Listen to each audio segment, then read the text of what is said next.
A group of rowdy bikers thought they could get away with vandalizing a sacred military monument at Edinburgh Castle. What happened next would leave them speechless and teach them a lesson they'd never forget. But let's start from the beginning. Order James Miller stood at his post near Victoria Gardens, his polished boots reflecting the soft Scottish sunlight. At 45, he wasn't just any royal guard. He'd served with distinction in multiple tours overseas before taking up this prestigious position at Edinburgh Castle. The crisp morning air carried the distant sound of bagpipes as tourists began filtering into the castle grounds, their cameras clicking away at the historic architecture. The Victoria Gardens housed one of Scotland's most revered military monuments, a stunning bronze memorial dedicated to fallen soldiers who'd given their lives protecting the crown. James had a special connection to this monument.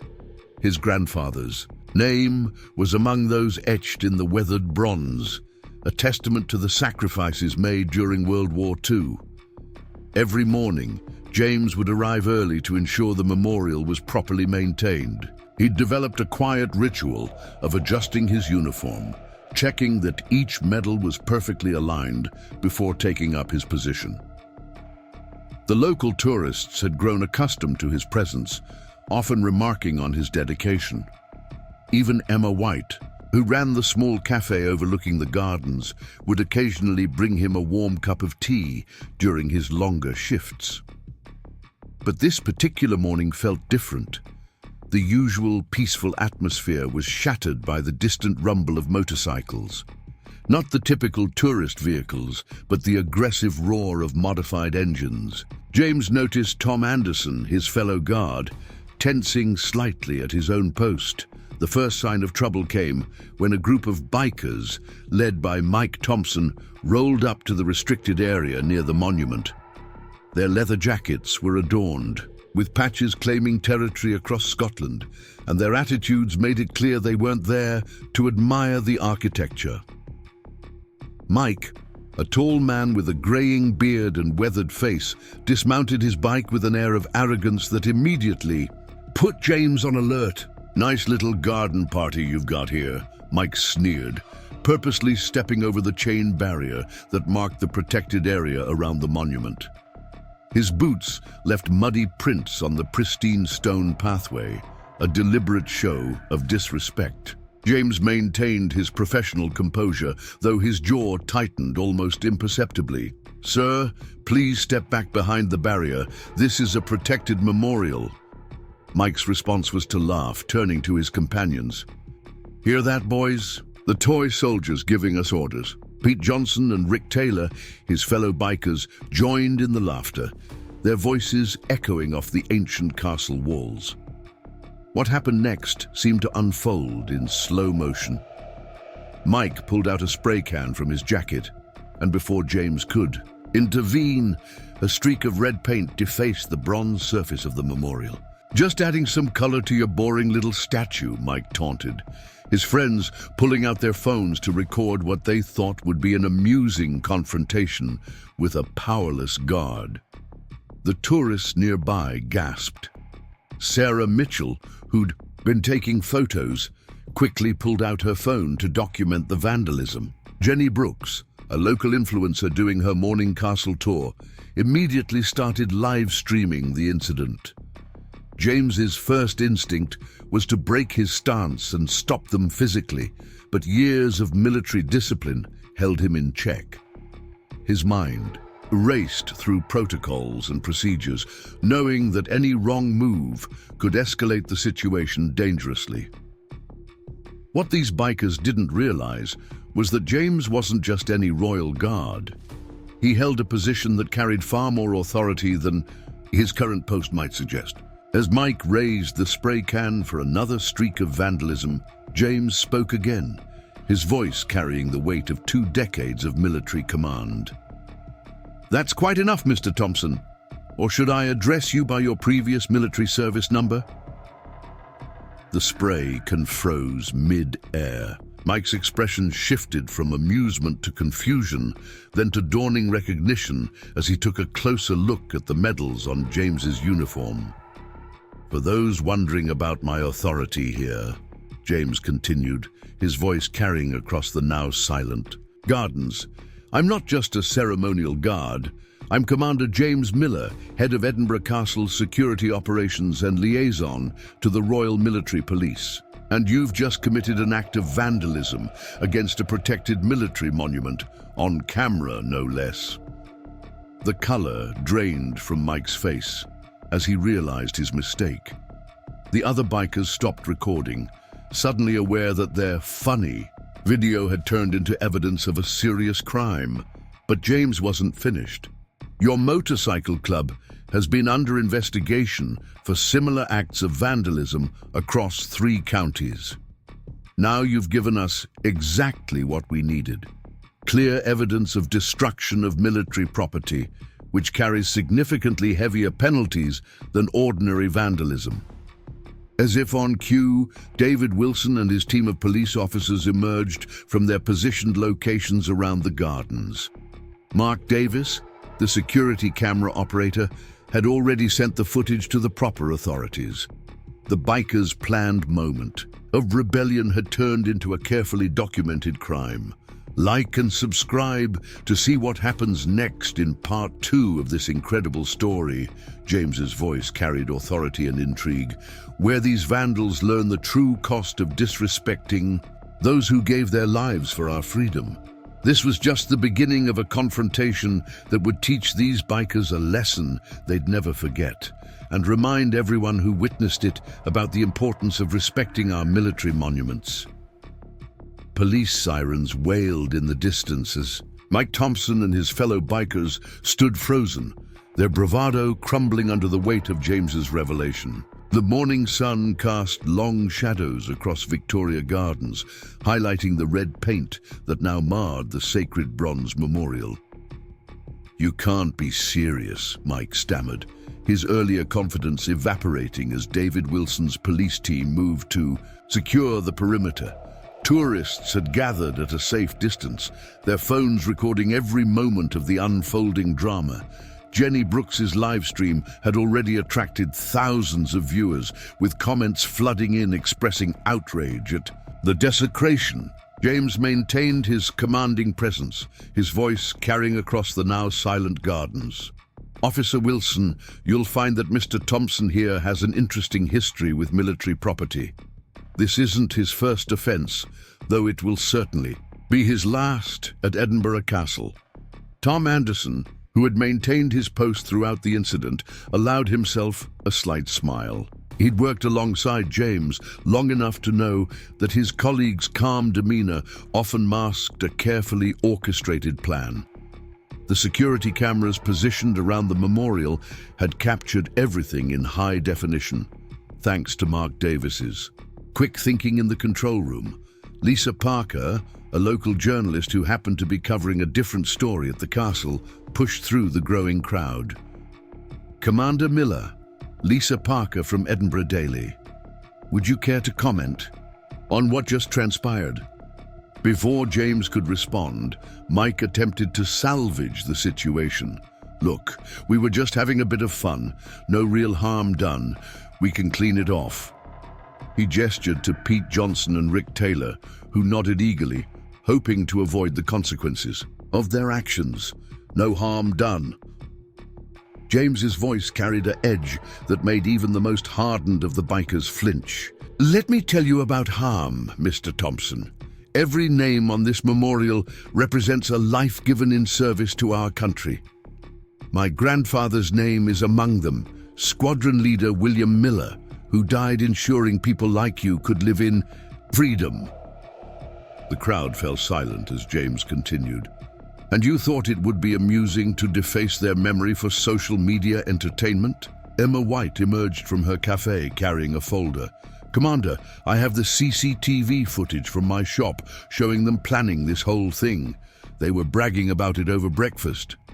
Mike's face paled further as he realized the extent of evidence mounting against him. Brian Cooper, the monument's caretaker, had already begun documenting the damage, photographing the vandalism with a grim expression.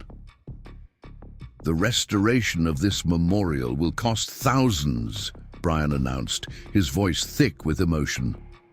Some of these marks might be permanent. Rachel Green, the park administrator, stepped forward with additional documentation. Commander Miller, I've already contacted Kevin Carter, our historical preservation expert. He's on his way to assess the full extent of the damage. James nodded, maintaining his professional demeanor despite the anger simmering beneath the surface. Mr. Thompson, you seem surprised by the consequences of your actions. Did you think that because I stand guard here daily, I'm just a ceremonial figure, that this position carries no real authority? Mike shifted uncomfortably, acutely, aware of the handcuffs Officer Wilson was now holding. We didn't know. Clearly, James replied, you also didn't know that Edinburgh Castle has recently implemented enhanced security measures following similar incidents across Scotland. Paul Bennett from the City Council approved a substantial budget for high-resolution cameras and additional security personnel last month. The other bikers began to distance themselves from Mike, but James's next words stopped them in their tracks. Don't bother trying to leave. Preparing and narrating this story took us a lot of time, so if you are enjoying it, subscribe to our channel.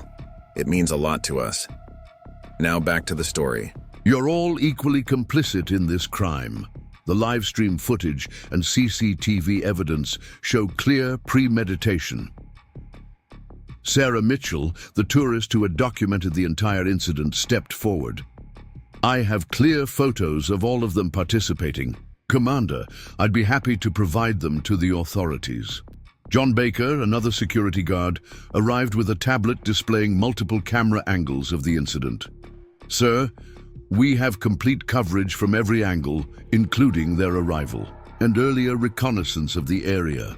The situation had evolved far beyond what Mike and his gang had anticipated. What they had planned as a provocative prank for social media attention had transformed into a serious criminal matter with far-reaching consequences. Here's what happens next, James announced, addressing not just the bikers, but the gathered crowd. This incident will be prosecuted to the fullest extent of the law. The desecration of military monuments carries severe penalties, including significant fines and possible imprisonment. Ryan Collins, the monument restoration expert, had arrived and was already examining the damage.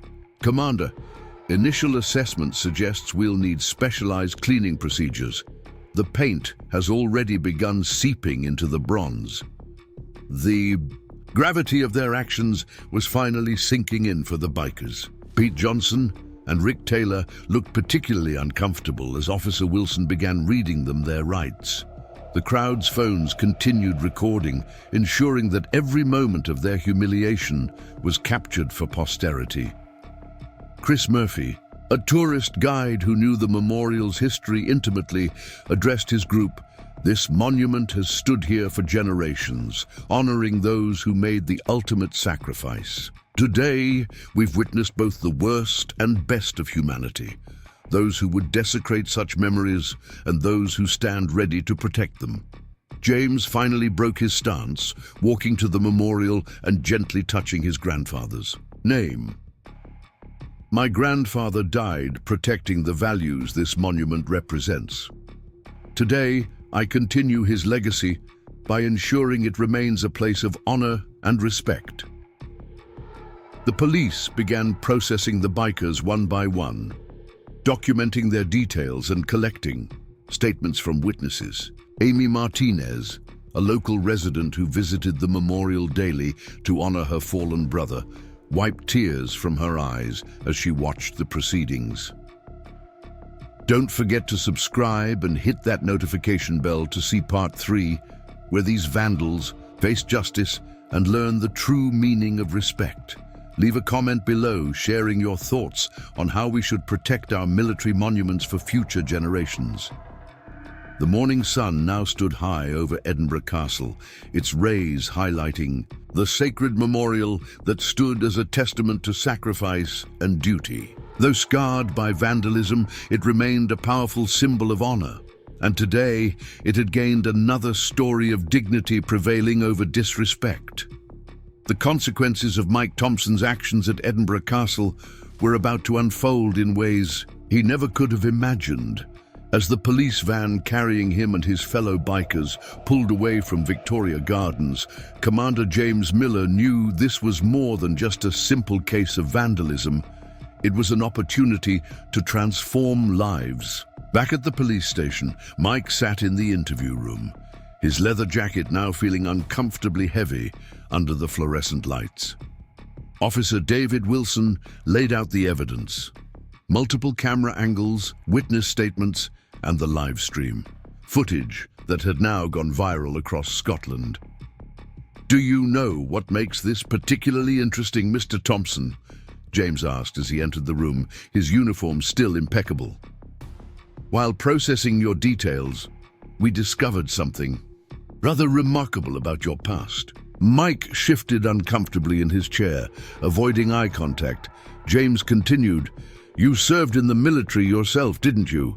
Royal Engineers 2005 to 2010. Honorable discharge following an incident that left you bitter toward military institutions." The revelation caused Officer Wilson to look up from his paperwork. Mike's face had lost its remaining color, his tough exterior crumbling as memories he'd tried to suppress came flooding back. "How did you go from serving your country to desecrating memorials dedicated to fallen soldiers?" James's voice wasn't accusatory.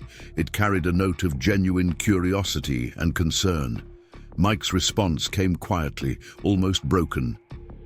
"You don't understand what it's like to lose everything, to feel forgotten by the very institution you served." James pulled up a chair, his demeanor shifting from authority figure to fellow veteran. "Actually, I do understand, which is why I'm offering you and your friends a choice today." Meanwhile, in the castle's administrative office, Rachel Green was meeting with Paul Bennett from the City Council and Kevin Carter, the historical preservation expert. The media coverage of the incident had sparked an unexpected wave of support. Jenny Brooks's live stream had gone viral, reaching military communities across the globe. "The public response has been overwhelming," Lisa Parker reported, showing them her latest article draft. "Veterans groups are offering to help with the restoration. Some are traveling from as far as Canada and Australia." Back at the police station, James laid out his proposition. "Instead of pressing charges that could result in significant jail time, I'm offering you a chance to make amends. Real amends." Mike looked up, suspicious but intrigued. James continued, "The restoration project will take weeks. Instead of fines and imprisonment, you and your friends will work alongside the restoration team, learning about every name on that memorial, understanding their stories, their sacrifices." "And why would you do that?" Mike asked, his voice barely above a whisper. "Because 15 years ago, I was where you are now," James revealed. "Angry, bitter, feeling betrayed. But someone gave me a chance to channel that anger into something meaningful. Now, I'm offering you the same opportunity." The next day, as the sun rose over Edinburgh Castle, Mike and his gang returned to Victoria Gardens, not as vandals, but as part of the restoration team. Ryan Collins, the monument restoration expert, began teaching them the painstaking process of cleaning the memorial without causing further damage. Brian Cooper, the monument caretaker, shared stories about the fallen heroes commemorated there. Each name had a history, a family, a legacy. As Mike carefully cleaned his section, he discovered a name that stopped him cold: his own grandfather's. "James," he called out, his voice trembling, "did you know?" James nodded. "Private George Thompson, 1943. That's why I looked into your background, Mike. When I saw your name in the system, I knew there had to be more to your story." The transformation over the following weeks was remarkable. The bikers, once a source, of terror for local residents, became dedicated restoration workers. Emma White from the cafe noticed the change, bringing them tea during their breaks, listening to their stories. Local children would gather to watch them work, and Mike found himself explaining the importance of remembrance to young, curious minds. Jenny Brooks, who had live-streamed the original incident, now documented their restoration work, sharing stories of redemption and growth with her followers. Tom Anderson, James's fellow guard, observed the change with approval. "You knew this would happen, didn't you?" he asked James one evening as they watched the team work. "Sometimes people just need to be reminded of who they really are," James replied, "and where they come from."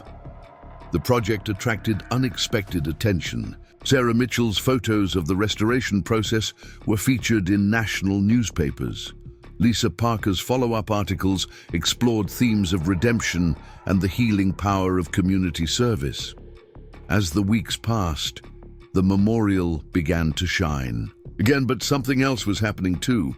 Mike and his friends were changing. The aggressive posturing disappeared, replaced by a quiet sense of purpose. They began attending veteran support meetings, sharing their stories, helping others who felt lost and angry. The day the restoration was completed, a ceremony was held at Victoria Gardens. Paul Bennett from the City Council spoke about community redemption. Kevin Carter praised the technical perfection of the restoration work, but it was Mike's speech that moved everyone to tears. "A month ago, I came here full of anger, thinking I was rebelling against a system that had forgotten me," he said, his voice carrying across the silent crowd. "Instead, I found my way back home. Every name on this memorial tells a story of sacrifice, including my own grandfather's.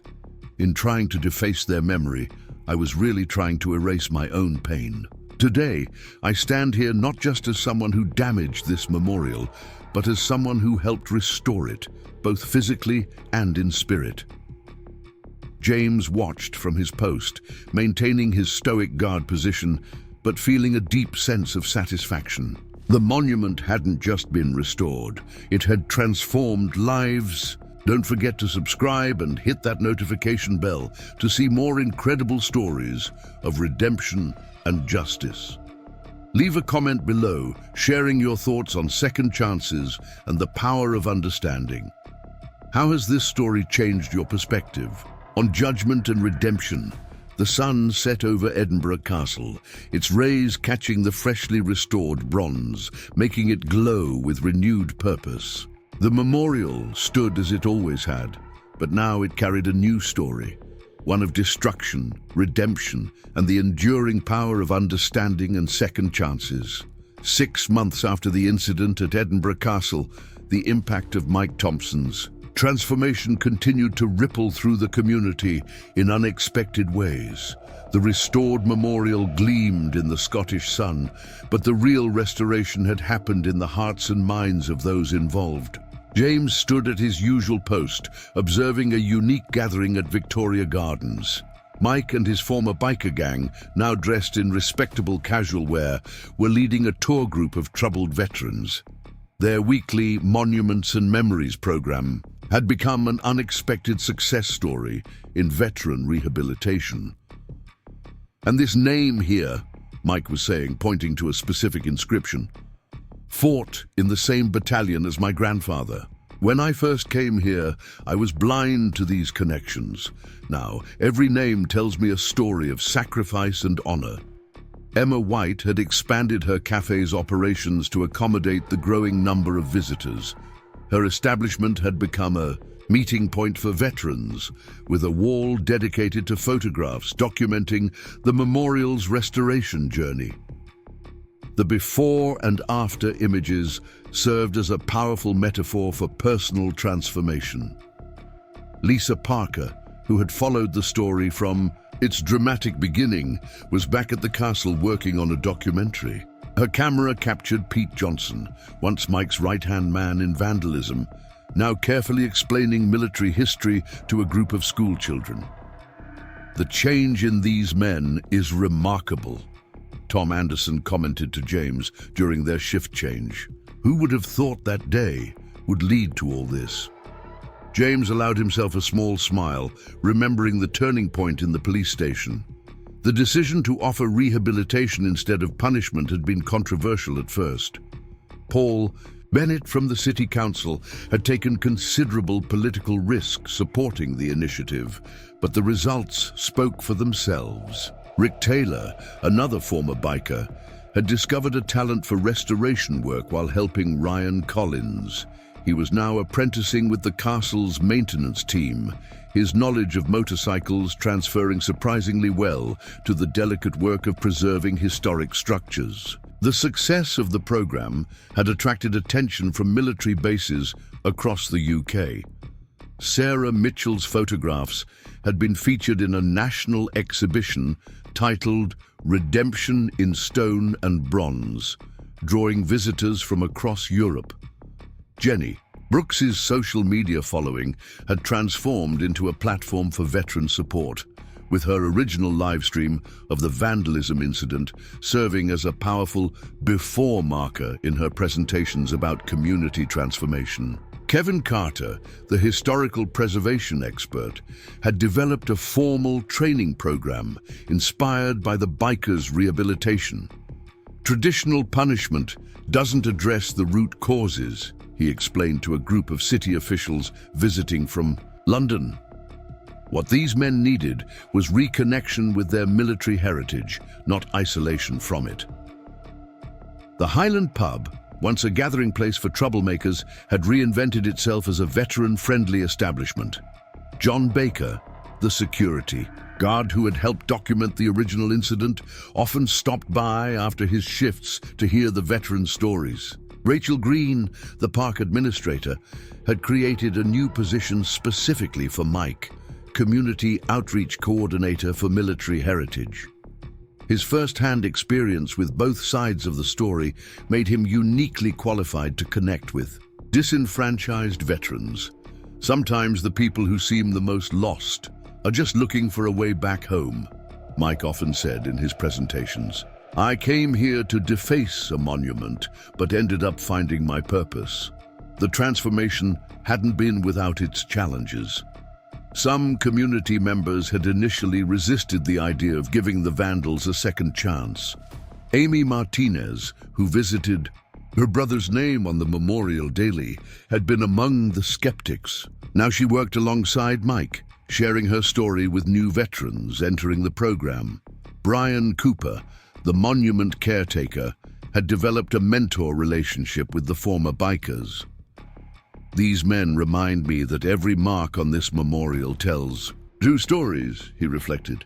The story of those who fell and the story of those who carry on their legacy. David Wilson, the police officer who had arrested the bikers, became a regular participant in their outreach programs, helping bridge the gap between law enforcement and troubled veterans. His experience with Mike's group had changed his approach to similar cases.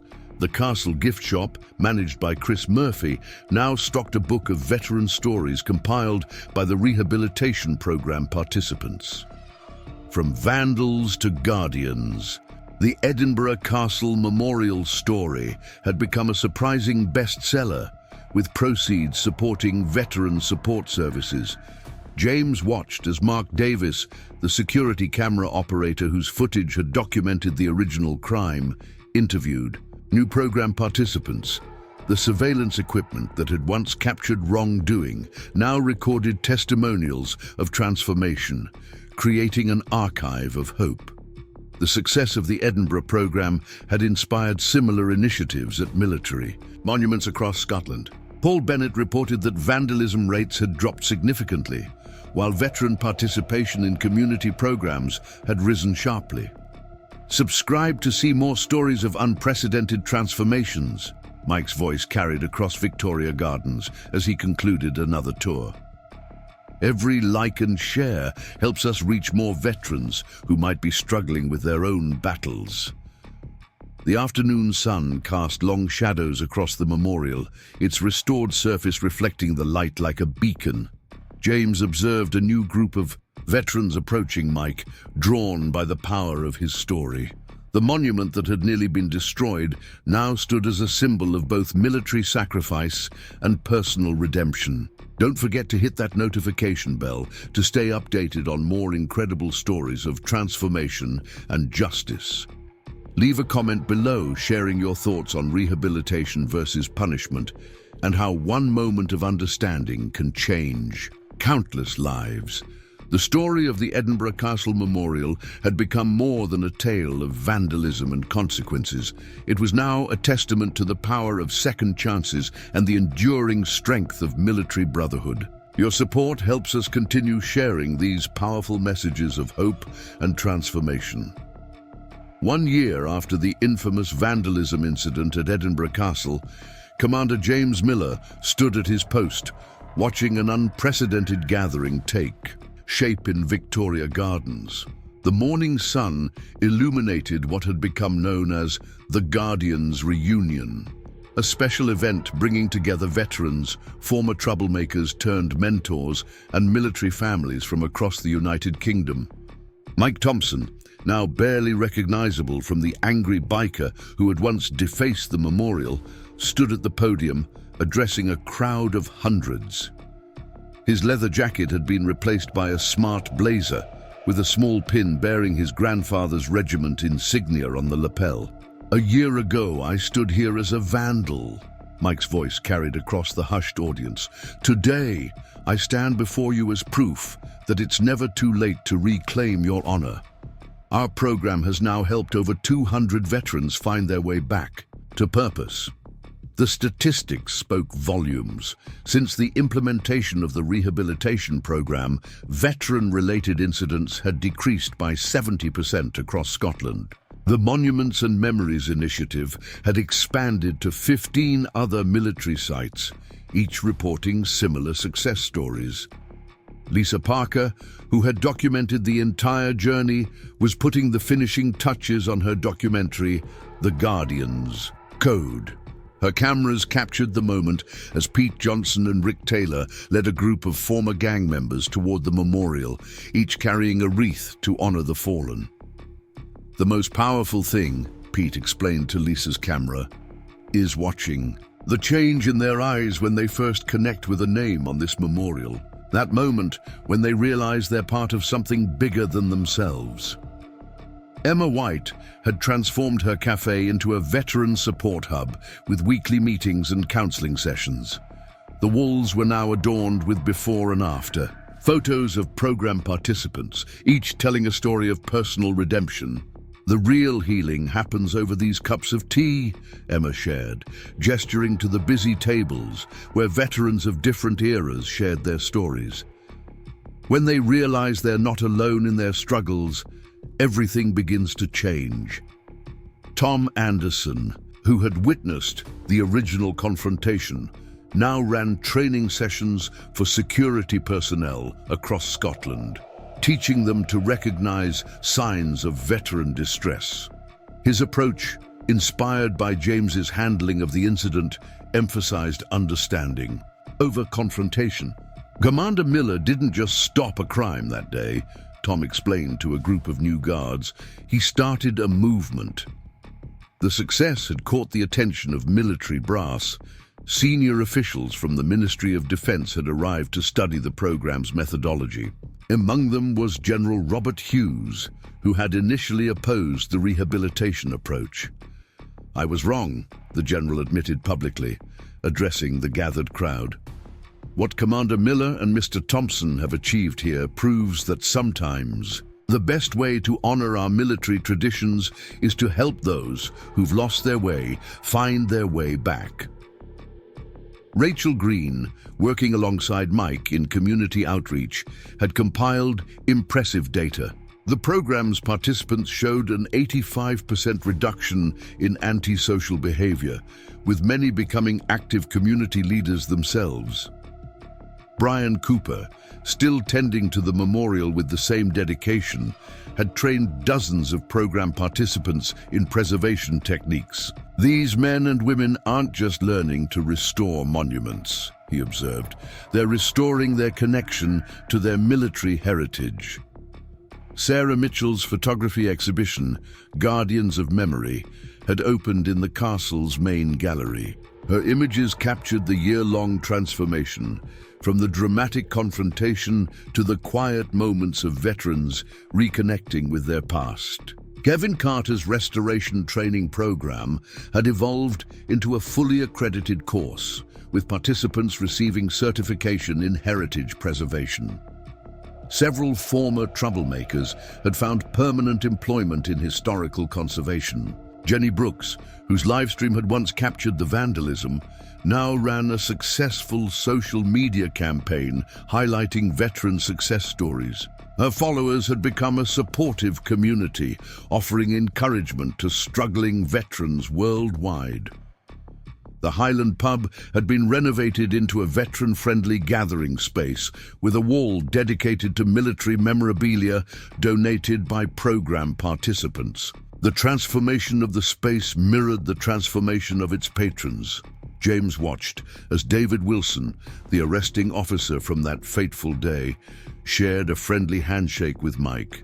Their unlikely alliance had become a symbol of the program's success in bridging divides between law enforcement and troubled veterans.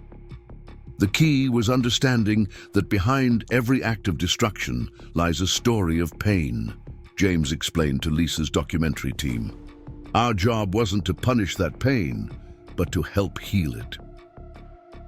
Mark Davis had compiled a powerful video archive of testimonials from program participants.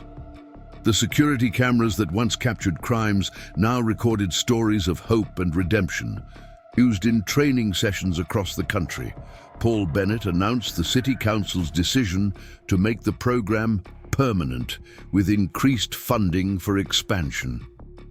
What started as a crisis has become a model for veteran rehabilitation nationwide, he declared to enthusiastic applause. The ceremony reached its emotional peak as Mike unveiled a new addition to the memorial, a small plaque commemorating the program's success story. From vandals to guardians, where healing begins, it read, a testament to the power of second chances. Don't forget to subscribe to witness more incredible journeys of transformation, Mike concluded his speech. Every like and share helps us reach another veteran who might be standing where I once stood, looking for a way back to honor. The gathered crowd rose in a standing ovation, their applause echoing off the castle walls. James maintained his stoic guard position, but those who knew him well could see the pride in his eyes. The Edinburgh Castle Memorial now stood as more than a monument to fallen heroes. It had become a beacon of hope for lost souls seeking redemption. The bronze surfaces, once marred by paint, now shone with renewed purpose, reflecting not just the past, but a brighter future. Remember to hit that notification bell to stay updated on more powerful stories of transformation. Leave a comment below, sharing your thoughts on how one moment of understanding can change countless lives. Your support helps us continue sharing these messages of hope and redemption. The sun reached its zenith over Edinburgh Castle, casting no shadows on the memorial that had become a symbol of both remembrance and renewal. The story of the vandals who became guardians would be told for generations, inspiring others to believe in the power of second chances and the enduring strength of military brotherhood. 18 months after the incident, Edinburgh Castle was preparing for its most significant event yet, an international conference on veteran rehabilitation inspired by what had become known as the Edinburgh Model. Commander James Miller watched from his post as military representatives from across the globe arrived at Victoria Gardens. The morning fog lifted to reveal the memorial gleaming in the early light, its restored surface a testament to the power of transformation. Mike Thompson, now a keynote speaker at the conference, adjusted his tie nervously as journalists gathered around him. If you had told me 2 years ago that I'd be speaking to military leaders about rehabilitation programs, Mike said to Lisa Parker's camera, I would have laughed in your face. But here we are, and the program has helped over 500 veterans worldwide.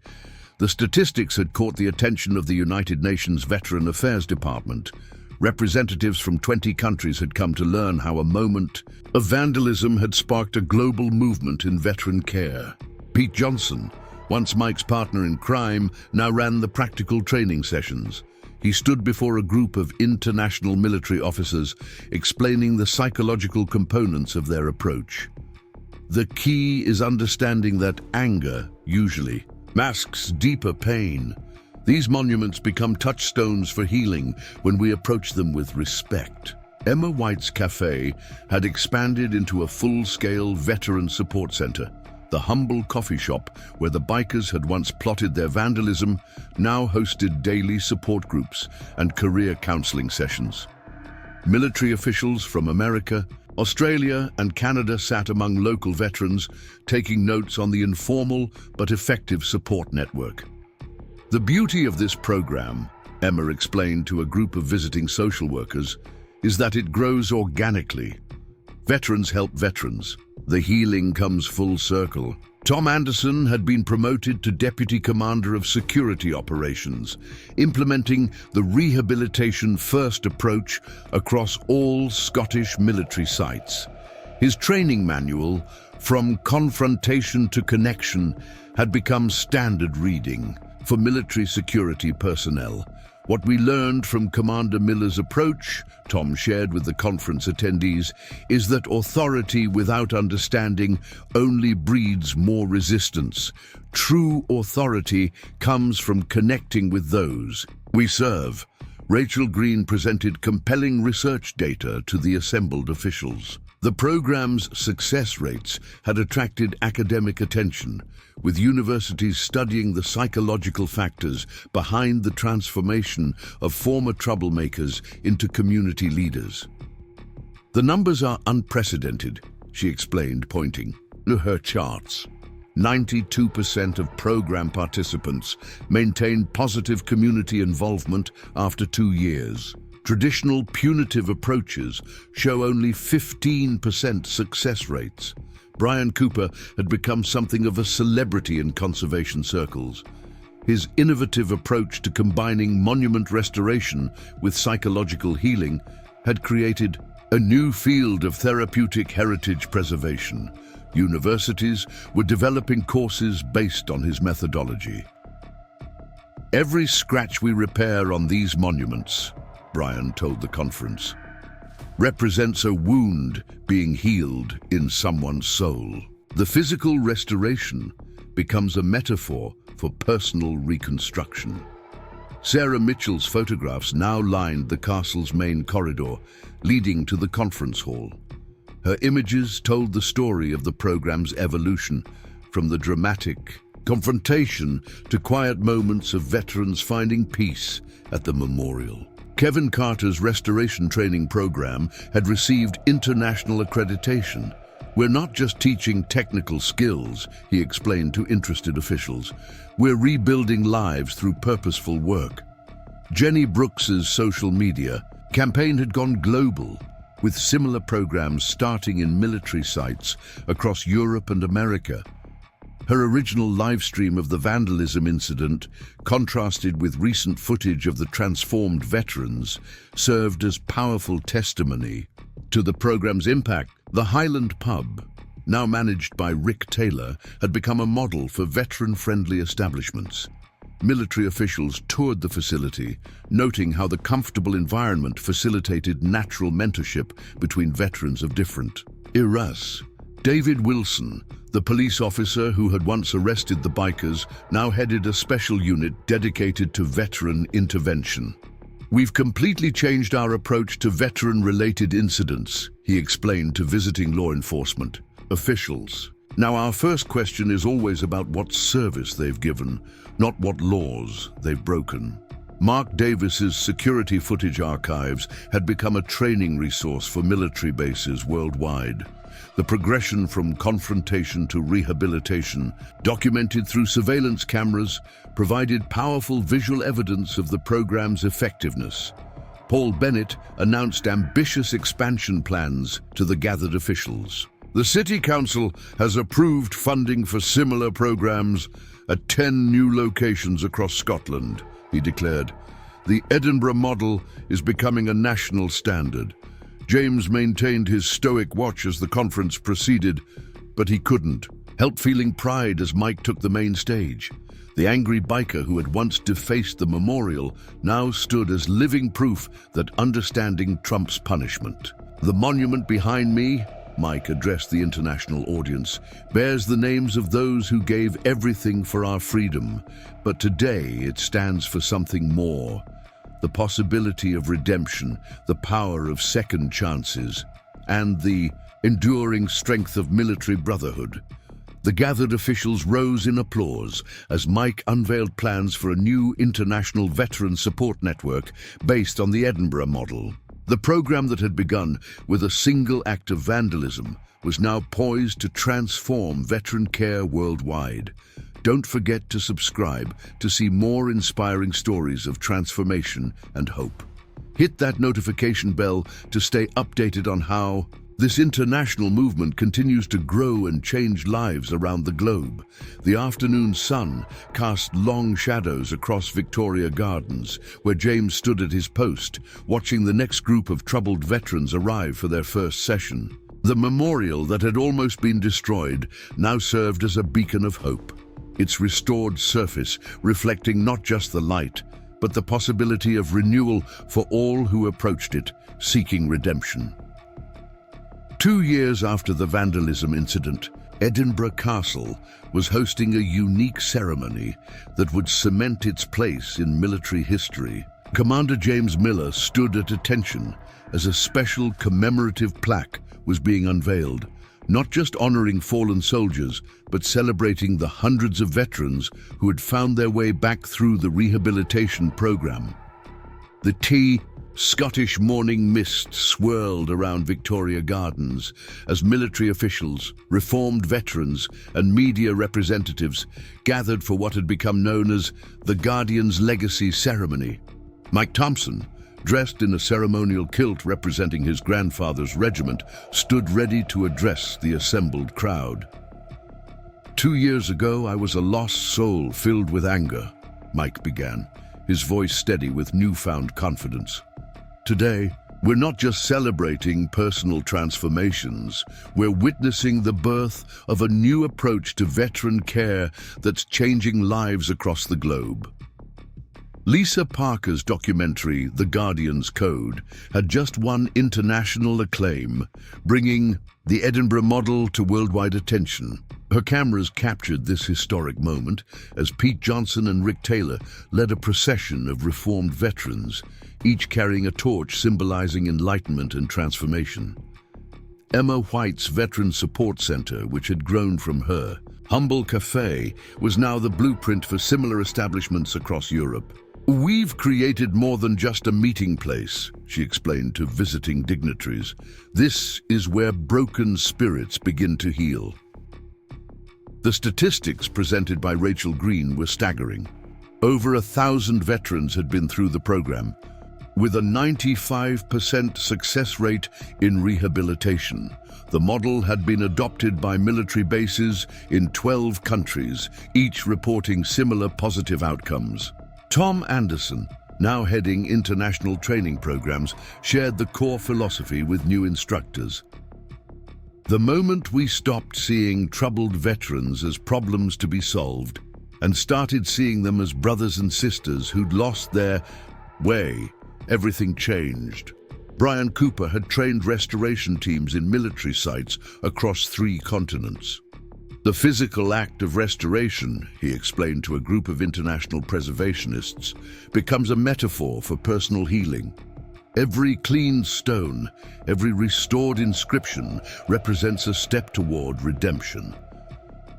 Sarah Mitchell's photography exhibition, Guardians of Legacy, had opened simultaneously in London, Paris, and New York. Her images chronicled not just the Edinburgh success story, but similar transformations happening at military monuments worldwide. Kevin Carter's heritage preservation program had evolved into an internationally recognized qualification. "We're not just teaching skills," he said during the ceremony. "We're rebuilding lives, one monument at a time." Jenny Brooks's social media campaign had reached millions, inspiring similar initiatives globally. Her weekly live streams featuring veteran success stories had become must-watch content for military communities worldwide. The Highland Pub, under Rick Taylor's management, had become a model for veteran-friendly establishments. Military officials from around the world studied its unique approach to creating safe, supportive spaces for veterans in transition. David Wilson's Veteran Intervention Unit had expanded nationwide. The Edinburgh model taught us that every incident involving a troubled veteran is an opportunity for rehabilitation, not punishment, he explained to visiting law enforcement officials. Paul Bennett announced the program's latest evolution, a partnership with the United Nations peacekeeping forces. The principles we discovered here at Edinburgh Castle are now helping peacekeepers work more effectively with veteran communities in post-conflict zones, he revealed. Mark Davis's video archives had become a cornerstone of international training programs. "These recordings show more than just transformations," he explained. "They show the moment when understanding bridges the gap between despair and hope." James watched as Mike unveiled the new commemorative plaque. Inscribed in bronze were the words, "Where shadows of the past meet light of tomorrow, the Guardian's legacy." The ceremony reached its emotional peak as a group of recently rehabilitated veterans shared their stories. Among them was Jack Morrison, a former troublemaker who now led veteran support groups in Glasgow. "I came here thinking I was beyond redemption," Jack shared, his voice thick with emotion. "But this program showed me that it's never too late to reclaim your honor." The international impact of the Edinburgh model had exceeded all expectations. Military bases from Australia to Canada had reported significant decreases in veteran-related incidents after implementing similar programs. Emma White's support center model had been replicated in over 50 locations worldwide. "The key is creating spaces where veterans feel understood, not judged," she explained to visiting program coordinators. The success had attracted attention from unexpected quarters. Corporate leaders were studying the program's principles of rehabilitation and reintegration, adapting them for civilian workplace programs. Don't forget to subscribe to witness more incredible stories of transformation and hope. Hit that notification bell to stay updated on how this movement continues to grow and inspire change around the world. The afternoon sun broke through the Scottish clouds, illuminating the memorial that had once been a target of vandalism but now stood as a symbol of redemption. James maintained his stoic watch, knowing that each day brought new opportunities for transformation. Leave a comment below, sharing your thoughts on how understanding and compassion can transform lives across cultures and continents. Your support helps us continue sharing these powerful messages of hope and renewal. Like and share this video to help us reach more veterans who might be struggling, showing them that redemption is always possible and that honor, once lost, can always be reclaimed. 3 years after the vandalism incident, Edinburgh Castle prepared for a historic moment that would forever change how society viewed veteran rehabilitation. Commander James Miller stood at his post as morning fog gave way to reveal a sight he'd never imagined possible. Hundreds of reformed veterans from around the world gathering for the first International Guardian Summit. Mike Thompson, now a globally recognized speaker on veteran rehabilitation, adjusted his ceremonial medals, not from military service, but awards recognizing his work in veteran transformation. He gazed at the memorial that had once been the target of his anger, now a symbol of hope for thousands. Today marks a new chapter, Mike addressed the gathered crowd, which included military leaders, reformed veterans, and dignitaries from 30 nations. What began as an act of vandalism has evolved into a global movement of understanding and redemption. Lisa Parker's latest documentary series, Guardians Without Borders, was being filmed live. Her cameras captured the arrival of international delegations, each bringing stories of how the Edinburgh model had transformed their own veteran communities. Emma White's support center concept had evolved into an international network. "We now have sister centers in 28 countries," she explained to visiting officials. "Each one adapts our core principles to their local culture while maintaining the essential focus on understanding and brotherhood." The statistics presented by Rachel Green at the summit were remarkable. Over 3,000 veterans worldwide have completed rehabilitation through programs inspired by the Edinburgh model, she announced. The global reduction in veteran-related incidents exceeds 85%. Tom Anderson, leading the summit's training sessions, shared the program's latest innovations. "We've learned that the principles of understanding and redemption transcend cultural boundaries," he explained. "Pain and hope speak a universal language." Brian Cooper had become the head of an international heritage preservation network. What started as monument restoration has become a global movement in preserving both physical and human heritage, he told the assembled crowd. Sarah Mitchell's photographs now adorned the walls of military museums worldwide. Her latest exhibition, Guardians United, showcased similar transformation stories from various cultures and countries. Kevin Carter's preservation program had been adopted by UNESCO. "We're not just preserving monuments," he explained. "We're preserving the human spirit through meaningful work and purpose." Jenny Brooks's social media platform had evolved into a global support network. Veterans from different countries connected through her live streams, sharing stories of transformation and hope across borders. The Highland pub model, refined by Rick Taylor, had been replicated in veteran communities worldwide. "These aren't just gathering places," Rick explained. "They're bridges between past and future, between pain and healing." David Wilson's approach to veteran intervention had been adopted by police forces internationally. "The key is seeing the person behind the incident," he shared with visiting law enforcement officials. "Every confrontation is an opportunity for transformation." Paul Bennett announced the program's latest expansion, a partnership with international peacekeeping forces. The Guardian's principles are now being integrated into post-conflict reconstruction efforts worldwide, he revealed. Mark Davis's video archives had become part of military training curricula globally. "These recordings show that transformation is possible in any culture, any context," he explained to the summit attendees. The summit reached its emotional peak as veterans from different countries shared their stories. A former troublemaker from Australia, a reformed gang member from Canada, and a once bitter veteran from Germany, all standing together as proof of the program's universal impact. James watched as Mike unveiled the summit's central initiative, the International Guardians Network, a global alliance dedicated to veteran rehabilitation and support. The network would connect reformed veterans worldwide, creating a global web of understanding and support.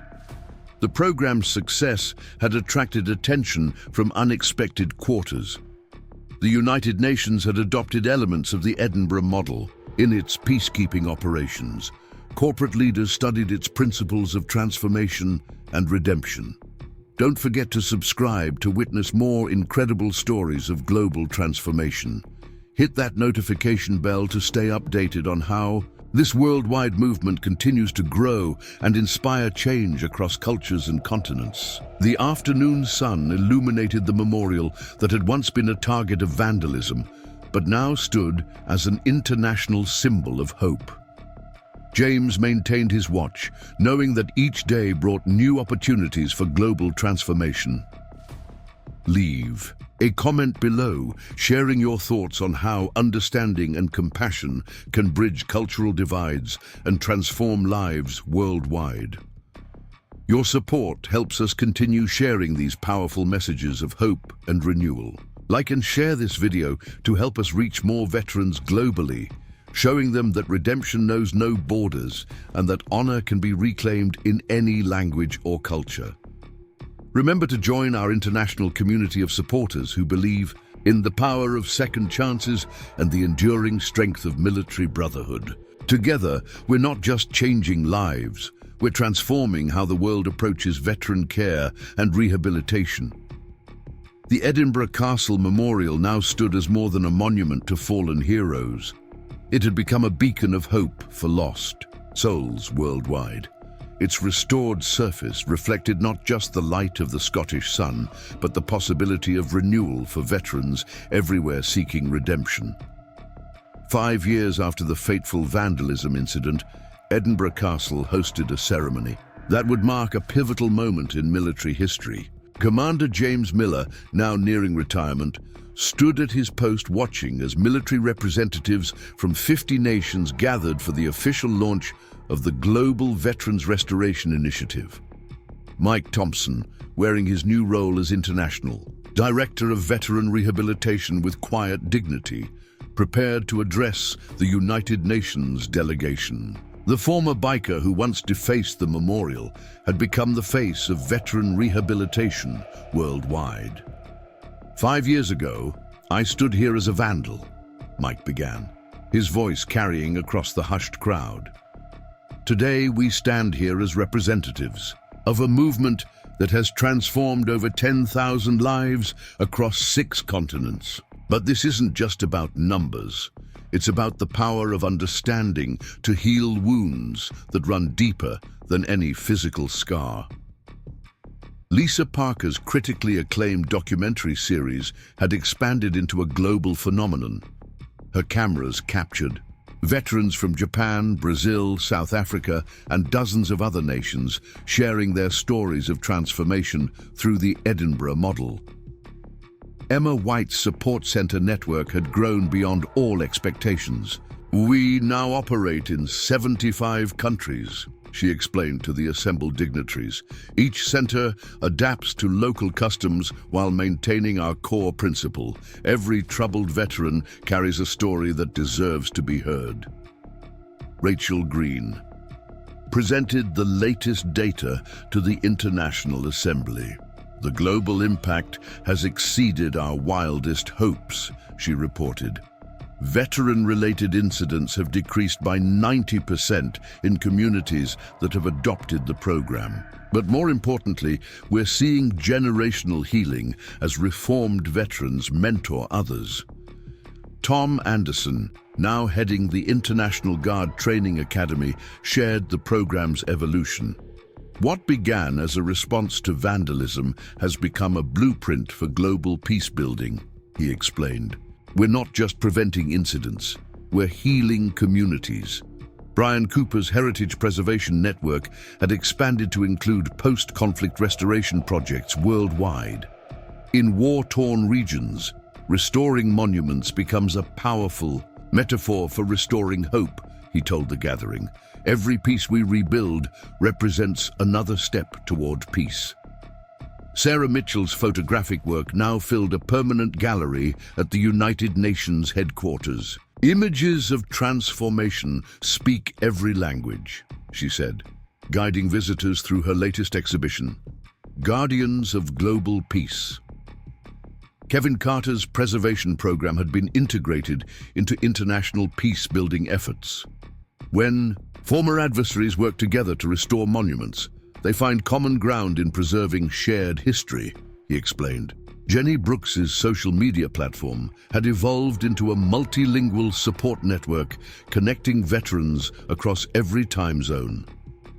Her weekly broadcasts featured stories of transformation from different cultures, proving that hope speaks all languages. The Highland Pub model, under Rick Taylor's guidance, had been adapted for various cultures. Whether it's a pub in Scotland, a tea house in Japan, or a cafe in Brazil, the principle remains the same. Create safe spaces for healing conversations. Rick shared. David Wilson's veteran intervention protocols had been adopted by law enforcement agencies worldwide. The key is recognizing that behind every troubled veteran lies an opportunity for transformation, he explained to the International Police Delegation. Paul Bennett announced the initiative's latest phase, integration with global disaster response teams. Reformed veterans have become invaluable in crisis situations, he revealed. Their transformed pain becomes a source of strength for others.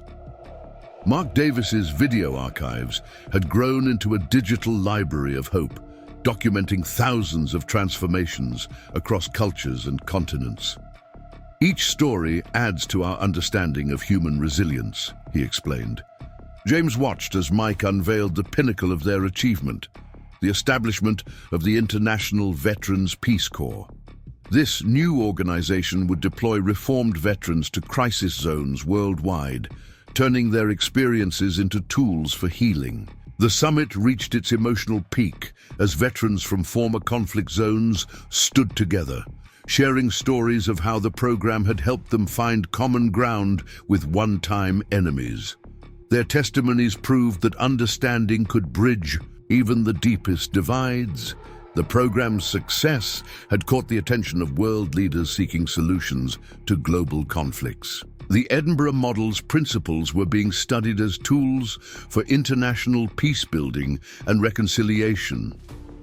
Don't forget to subscribe to witness more incredible stories of global transformation and peace-building. Hit that notification bell to stay updated on how this worldwide movement continues to bridge divides and heal communities across borders.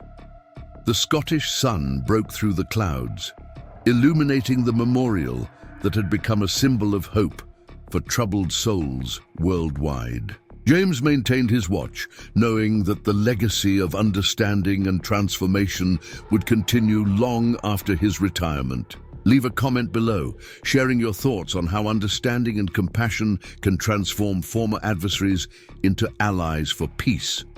Your support helps us continue sharing these powerful messages of hope and reconciliation. Like and share this video to help us reach more veterans globally, showing them that transformation is possible in any language, culture, or circumstance. Together, we're building a world where understanding trumps conflict and hope defeats despair. Remember to join our global community of peace builders who believe in the power of second chances and the strength of human connection. Your engagement helps us continue spreading this message of universal understanding and renewal across all borders and boundaries. The Edinburgh Castle Memorial now stood as a beacon of hope for a troubled world, its restored surface reflecting not just light, but the possibility of global transformation through understanding and compassion. 10 years had passed since the vandalism incident at Edinburgh Castle, and Commander James Miller stood at his post one last time. Today marked his retirement ceremony, but more importantly, it was the 10th anniversary of what had become known globally as the Guardians Movement. Mike Thompson, now an internationally renowned peace advocate, stood before a crowd that included representatives from the United Nations, NATO, and military leaders from over 60 nations. The former vandal who had sparked a global transformation adjusted his honorary doctorate robes, a far cry from his old leather jacket. A decade ago, on these very grounds, anger met understanding, Mike began, his voice carrying the weight of 10 years of transformation. What followed wasn't just my personal redemption, it sparked a revolution in how the world approaches veteran rehabilitation and peace building. Lisa Parker's documentary series, now in its 10th season, had become required viewing at military academies worldwide. Her cameras captured this historic moment as veterans from former conflict zones embraced each other, their past enmities transformed into bonds of understanding. Emma White's Support Center network had expanded to become the world's largest veteran rehabilitation organization. "We now operate in over 100 countries," she explained. "What started in a small Edinburgh cafe has grown into a global movement of healing and hope." Rachel Green presented the decade's cumulative data to the assembled dignitaries. "Over 50,000 veterans have completed rehabilitation through our programs," she announced. "But the real success lies in the ripple effect. Each transformed life touches countless others." Tom Anderson, heading the newly established World Peace Through Understanding initiative, shared the program's evolved philosophy.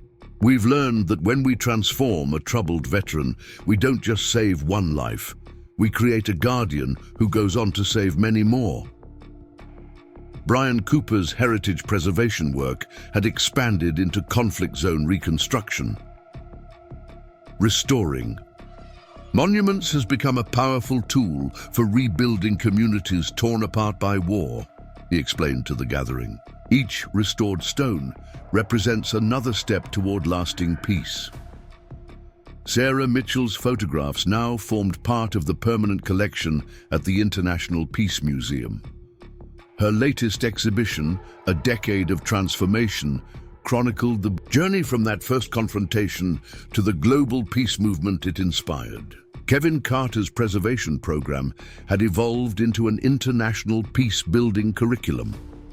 "We've discovered that when former adversaries work together to preserve history, they begin to see their shared humanity," he shared.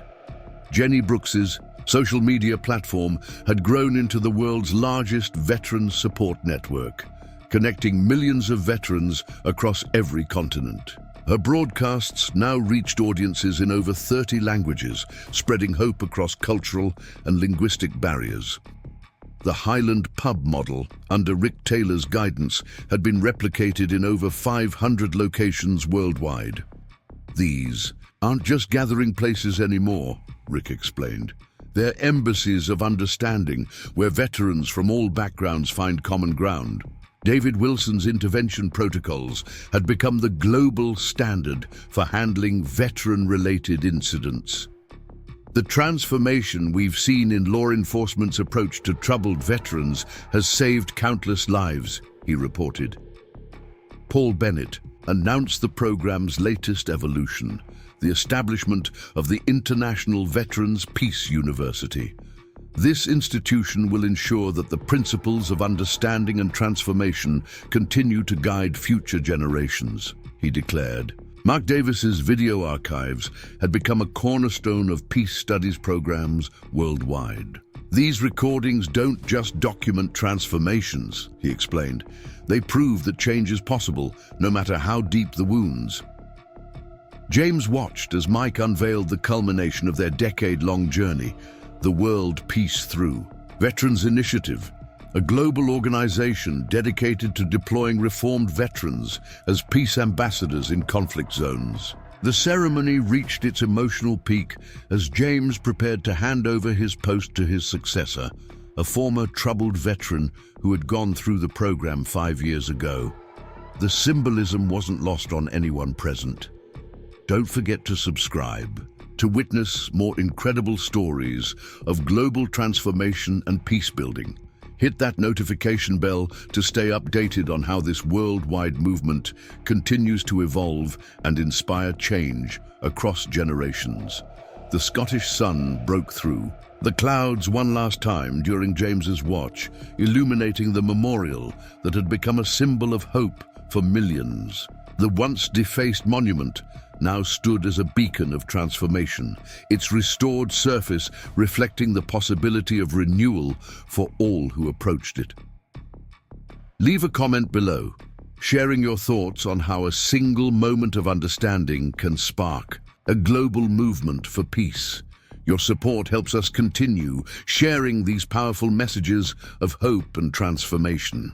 Like and share this video to help us reach more veterans worldwide, showing them that it's never too late for transformation, and that every story of redemption adds to the global tapestry of peace.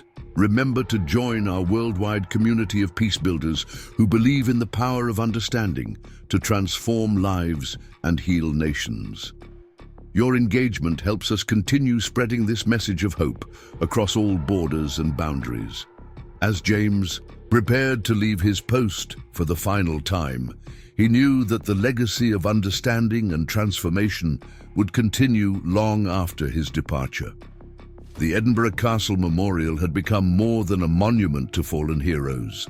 It now stood as a testament to humanity's capacity for change and the enduring power of compassion to heal even the deepest wounds. 20 years had passed since the vandalism incident at Edinburgh Castle, and the memorial stood gleaming in the morning light. A special ceremony was taking place, the inauguration of the Global Veterans Peace Academy, built on the principles that had transformed thousands of lives since that fateful day. Mike Thompson, now in his senior years but still carrying himself with dignity, stood before an assembly that included world leaders, peace advocates, and veterans from every corner of the globe. His silver hair caught the Scottish sunlight as he prepared to address the crowd.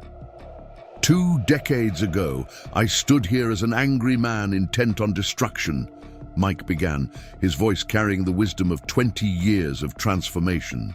Today, we stand here to ensure that the legacy of understanding and redemption continues for generations to come. Lisa Parker's final documentary, 20 Years of Transformation, was premiering at the ceremony. Her cameras had captured the journey from its dramatic beginning to this historic moment, where former enemies now work together as advocates for peace. Emma White, though retired from active management, watched as her small cafe's concept had evolved into a global network of over 1,000 veteran support centers. What started with a cup of tea and a willing ear has become a worldwide movement, she reflected to the gathered audience. Rachel Green presented the 20-year impact study to the assembled dignitaries. Over 100,000 veterans directly rehabilitated, with an estimated impact on millions of lives through our Ripple Effect program, she announced. But numbers can't capture the human story of transformation. Tom Anderson's peace initiative had become a model for conflict resolution worldwide. We've learned that understanding isn't just a tool for rehabilitation, it's the key to preventing conflicts before they begin, he explained to the next generation of peace workers. Brian Cooper's heritage preservation methods had been integrated into UNESCO's World Heritage Protection programs. Every restored monument becomes a bridge between past and future, he shared, connecting generations through shared understanding. Sarah Mitchell's photographic legacy, now digitally preserved in the Global Peace Archive, told the story of transformation through thousands of images. Her work had inspired a new generation of photographers documenting peace-building efforts worldwide. Kevin Carter's preservation curriculum had evolved into a comprehensive peace studies program adopted by universities globally. We don't just teach restoration techniques, he explained. We teach the art of rebuilding human connections. Jenny Brooks's social media platform had transformed into a global digital peace network, connecting millions of veterans and peace workers across every time zone. Her final broadcast would reach an estimated billion viewers worldwide. The Highland Pub model, Rick Taylor's lasting contribution, had evolved into international centers for veteran reintegration. These spaces have become embassies of hope, Rick explained, where barriers of language and culture dissolve in the spirit of shared understanding. David Wilson's protocols had become the foundation for a new approach to international conflict resolution. What began as a way to handle troubled veterans has grown into a methodology for addressing global conflicts, he shared. Paul Bennett announced the Academy's mission to train 10,000 peace workers annually, carrying the lessons of the Edinburgh model to every corner of the globe. This isn't just an institution, he declared. It's a beacon of hope for future generations. Mark Davis's video archives had grown into the world's largest digital library of peace transformation stories. Each recorded moment of change reminds us that no one is beyond redemption, he explained to the young archivists who would carry on his work. The ceremony reached its emotional peak as Mike Thompson passed the torch to the next generation, literally and symbolically. A flame of peace, lit from the eternal flame at the memorial, would burn continuously at the new academy. Former commander James Miller, now elderly but still carrying himself with military bearing, attended as a guest of honor. The retired guard watched with pride as the principles he'd helped establish continued to transform lives worldwide. Don't forget to subscribe to witness more incredible stories of global transformation and peace building. Hit that notification bell to stay updated on how this worldwide movement continues to evolve and inspire change for generations to come. The Scottish sun illuminated the memorial that had become a global symbol of hope and transformation. 20 years after being defaced, it stood as a testament to humanity's capacity for change and the enduring power of understanding. Leave a comment below, sharing your thoughts on how a moment of understanding can echo through decades, transforming, lives across generations. Your support helps us continue sharing these powerful messages of hope and renewal. Like and share this video to help us reach more people worldwide, showing them that it's never too late for transformation and that every act of understanding adds to the global legacy of peace. Remember to join our worldwide community of peace builders who believe in the power of transformation to heal wounds across generations. Your engagement helps us continue spreading this message of hope and understanding to every corner of the globe. The Edinburgh Castle Memorial now stood as more than a monument. It had become a living symbol of humanity's capacity for positive change. Its restored surface reflected not just the light of the Scottish sun, but the possibility of renewal for all who sought redemption. 25 years after the incident, Edinburgh Castle hosted the Silver Jubilee celebration of the Guardians movement. The historic grounds were filled with 3 generations of transformed veterans and their families, gathering to commemorate what had become known as the greatest peace-building initiative of the century. Mike Thompson, now in his twilight years, stood before the memorial that had once been the target of his anger. His grandson, studying at the Global Veterans Peace Academy, stood proudly by his side.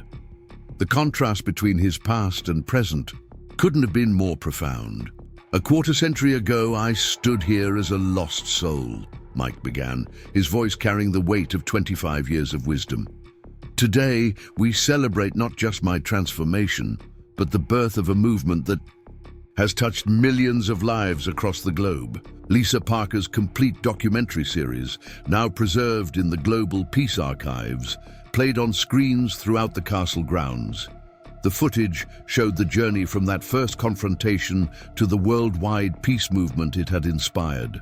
Emma White's Veteran Support Center model had become a cornerstone of international peace-building efforts. What started with a simple cup of tea has grown into a global network of healing, she reflected, watching young peace workers from around the world carry on her legacy.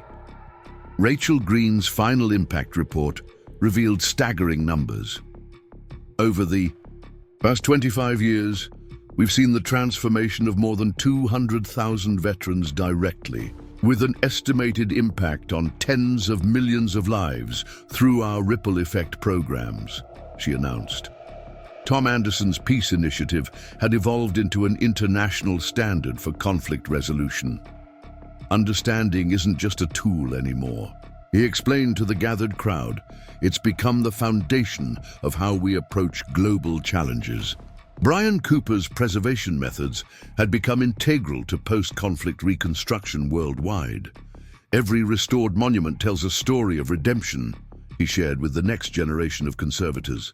Sarah Mitchell's photographs, now displayed in peace museums worldwide, had inspired countless others to document stories of transformation.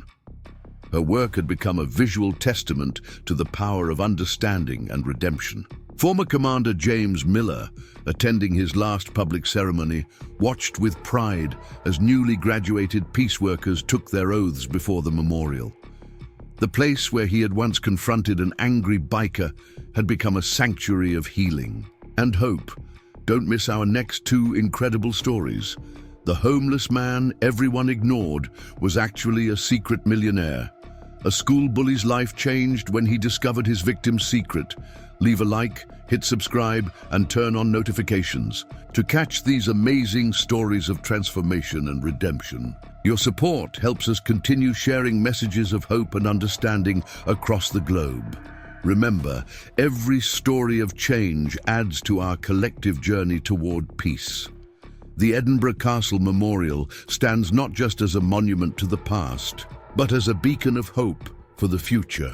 Click on one of the videos on your screen now to continue your journey through these incredible true stories of transformation and redemption.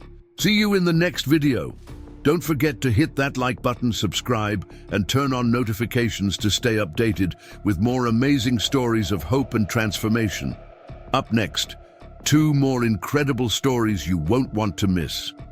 Click now to continue your journey of inspiration.